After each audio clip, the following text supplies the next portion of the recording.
शंकराचार्य पर विवाद को लेकर जो बैठक हो रही थी वो अब बैठक समापन की और हमारे साथ कुछ लोग मौजूद हैं। नाम अपना परिचय बताएं। मैं प्रोफेसर ब्रजभूषण ओझा काशी हिंदू विश्वविद्यालय में प्रोफेसर हूं। और जो आपने सवाल किया है, शंकराचार्य के विवाद के ऊपर एक गोष्ठी नहीं हो रही है। शंकराचार्य के द्वारा प्रणीत जो मठामनाय महानुशासन ग्रंथ है, सर मेरा सवाल इसलिए है कि जो योग्यता है उस पर चर्चा हुई, योग्यता क्या होनी चाहिए थे उस पर भी, तो आखिर क्या योग्यता होनी चाहिए थी, क्या है, क्या मामला? ये योग्यता क्या होनी चाहिए व्यक्तिगत ने उसमें लिखा हुआ है। ऐसा व्यक्ति उस पीठ पर होना चाहिए जो शुचि हो, जितेंद्रिय हो, वेद और जितने वेदांग हैं उनमें प्रवीण हो, साथ में सभी शास्त्रों का समन्वय जानता हो।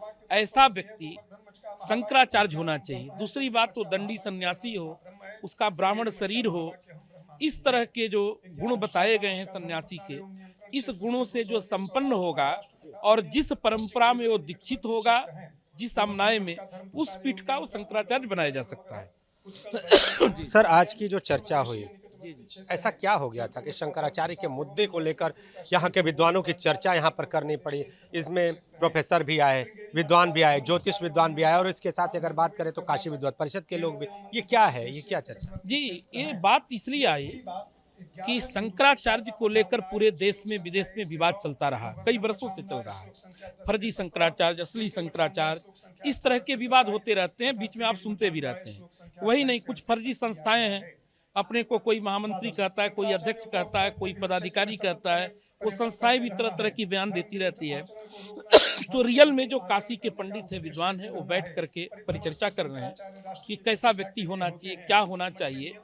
और जहां तक बात है, हम लोग केवल परिचर्चा के माध्यम से सभी जगह प्रेषित करना चाहते हैं कि ऐसा व्यक्ति है, वही इसके लायक है, उसके अतिरिक्त वो शंकराचार्य के लायक नहीं है। क्या निकला चर्चा में? चर्चा में यही निकला है, आप भी सुने होंगे कि जितने भी मठामनाय महानुशासन के कुछ बिंदु आए हैं।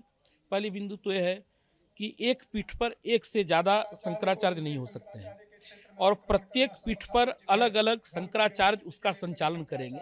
विपत्ति काल में, आपत्ति काल में एक शंकराचार्य भी एक से अधिक पीठों को कुछ दिन तक के लिए कार्यकारी के रूप में देख सकता है, लेकिन सार्वकालिक रूप में नहीं दे सकता है। अलग अलग पीठों के अलग अलग शंकराचार्य होना चाहिए।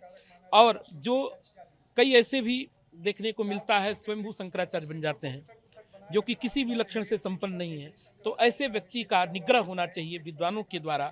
यह भी आज निर्णय लिया गया और एक धर्मोपदेश की घोषणा की गई, जो अभी कल जो है समाचार पत्रों के माध्यम से प्रचारित और प्रसारित किया जाए। हम आज जानना चाहेंगे कि आज स्वामी अभिमुक्तेश्वरानंद की जिस तरह से चर्चा हो रही थी, कुछ लोग कहे कि अगर बात करें तो काशी विद्वत परिषद में दो स्थितियां देखने को मिल रही हैं।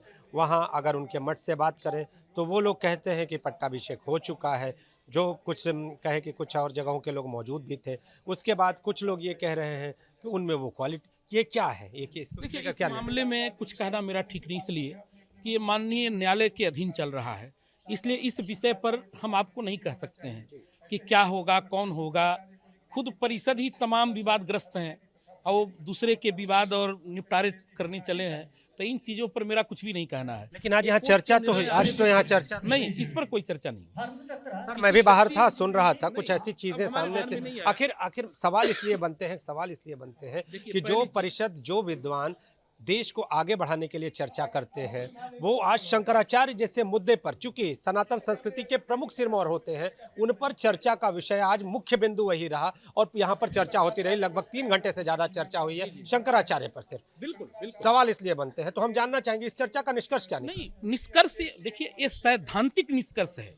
हम किसी व्यक्ति के या किसी व्यवहारिक रूप में जा करके, भौतिक रूप में अभी वर्तमान में कौन बना, क्यों बना, इन पचड़ों में हम लोग नहीं हैं। जो शंकराचार्य के द्वारा प्रणीत जो ग्रंथ है, केवल उस ग्रंथ की समीक्षा की गई, लोक में वो संदेश भेजा जाएगा कि किस व्यक्ति को क्या होना चाहिए। बाकी जो चीज़ें हैं वो तो न्यायालय देख रहा है, उसमें कुछ भी कहना ना आपका ठीक है ना मेरा कहना है, और ना मैं इसमें कुछ कहूँगा आपको। तो न्यायालय के आदेश का इंतजार करना होगा और देखना ये होगा कि न्यायालय का आदेश क्या होता है। नीतीश कुमार पांडे, एबीपी गंगा, वाराणसी।